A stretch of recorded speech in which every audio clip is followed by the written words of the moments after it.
Alors, je vous présente ici l'oracle de Gisèle Flavie, la clé de vie. Alors,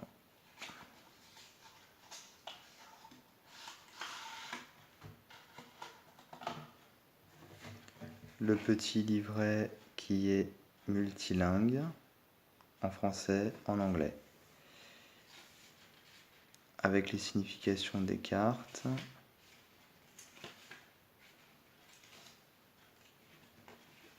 Et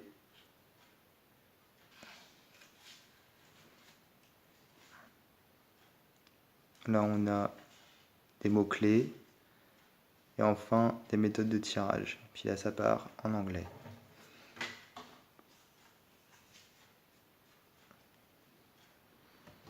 Alors, voici les cartes.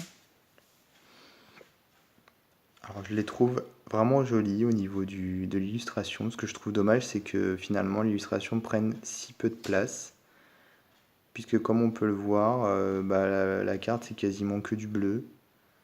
Alors que voilà, l'illustration elle est vraiment intéressante.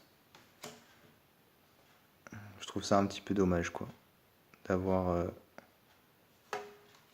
finalement utilisé des cartes si grandes pour une illustration si petite.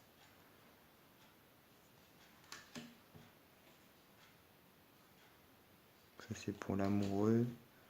Alors les cartes changent de nom aussi par rapport à un tarot classique. Là par exemple on a le messager.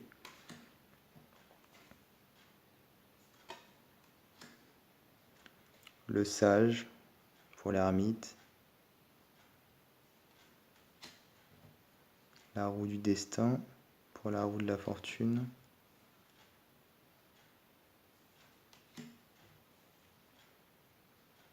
Le pendu, qui est tout de même assez original puisqu'il s'agit ici de poissons. Ça c'est du coup la mort. Je la trouve assez poétique. Parce qu'on voit cet arbre qui saigne. La tempérance. Donc pour le diable, on a le serpent. La foudre pour la tour.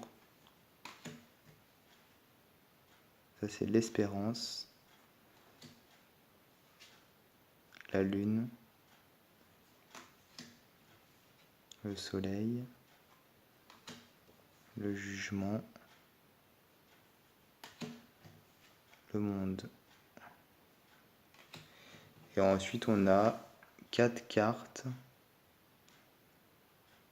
Santé, chance, abondance, amour. Alors je sais pas trop à quoi ça correspond, apparemment c'est des cartes à découper.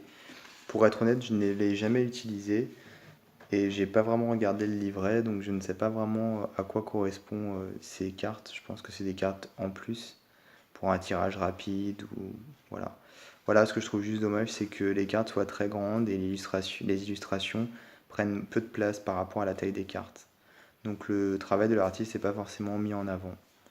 Ensuite, en termes de taille, elles sont quand même assez grandes, hein, parce qu'elles sont longues en fait. Et pour la qualité, elles sont épaisses hein, tout de même. J'ai déjà vu beaucoup plus fin.